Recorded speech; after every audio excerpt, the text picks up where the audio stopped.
Hey guys, what is up? It's Dusty here, and welcome back to another crypto video. And oh boy, are we having a good day again. You know why that is? It is because crypto is back up. And one of the first articles I saw with my eyes today was this right here. Accumulation resumes. After a short break, the third largest Bitcoin whale has bought another $24 million worth of Bitcoin. So that, ladies and gentlemen, is very freaking interesting. However, it is not that new. What I mean with that is that they're talking about a accumulation resuming, right? But it's about one specific whale. I like to talk about this in a more broad sense, and I can do that. Because if you check out the numbers, which I've shared with you guys so ridiculously many times by now, you know that people are just accumulating more than they're letting go. And what I mean with that is that right now, the prices will just keep on going up and up.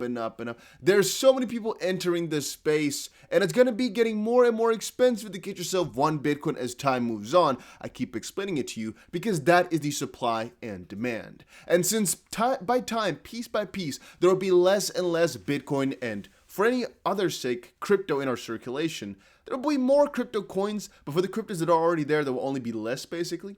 Right? At one point or another, basically, because a lot of those coins are going to be lost or something's going to happen to them.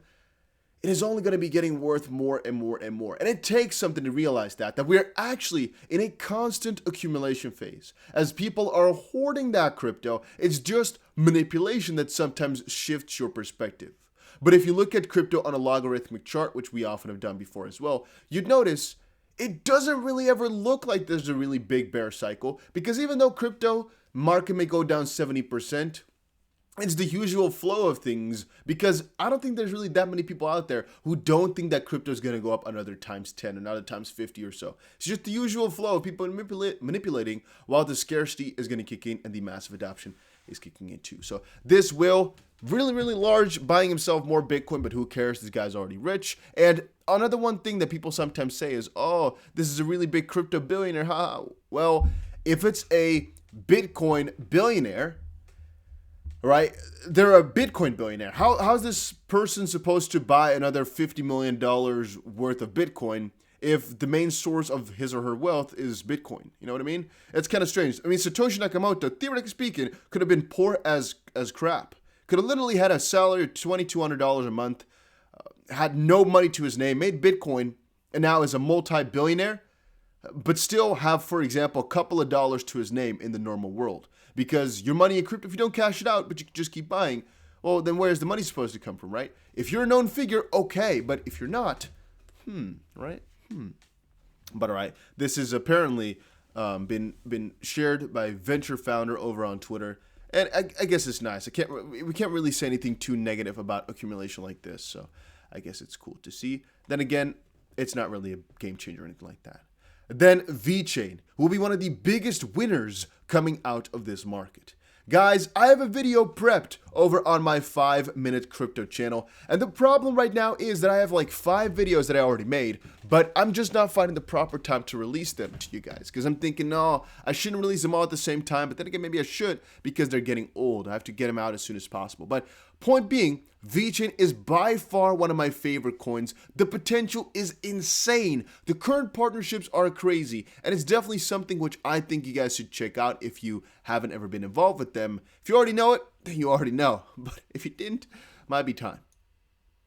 All right, then King Solomon XRP Owl. Just want to give him another shout out for all the stuff that he's been posting, all the stuff that he's been researching, and all the stuff that he gets shared and that he shares and all that. Yada. So this is absolutely ridiculous. Document released today.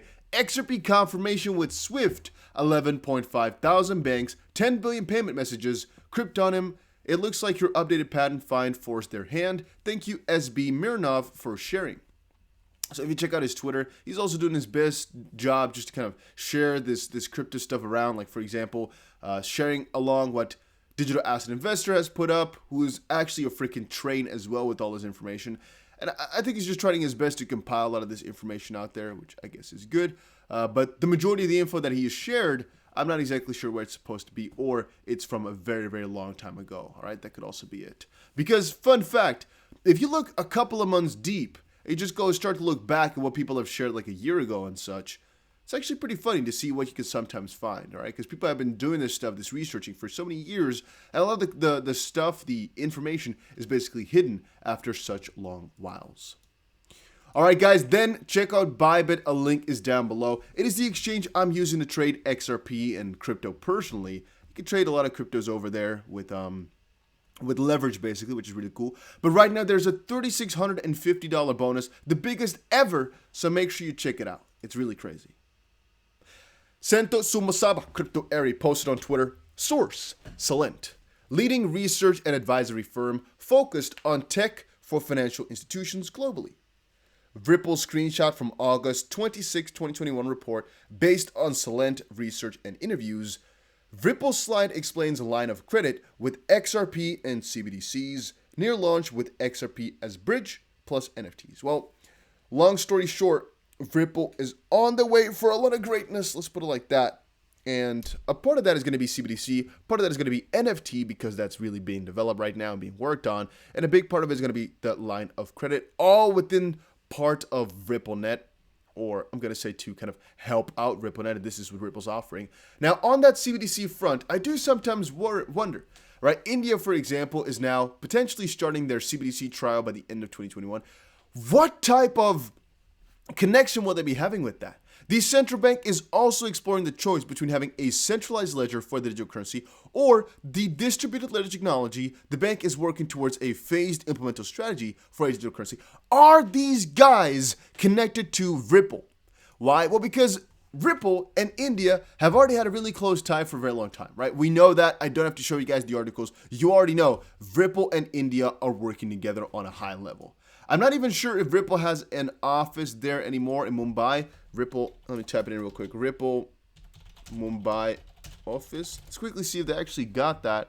Yeah, here was September 2017. See, my memory, guys. This is what you get from doing all that research. You just kind of, I just remember articles I've read 4 years ago.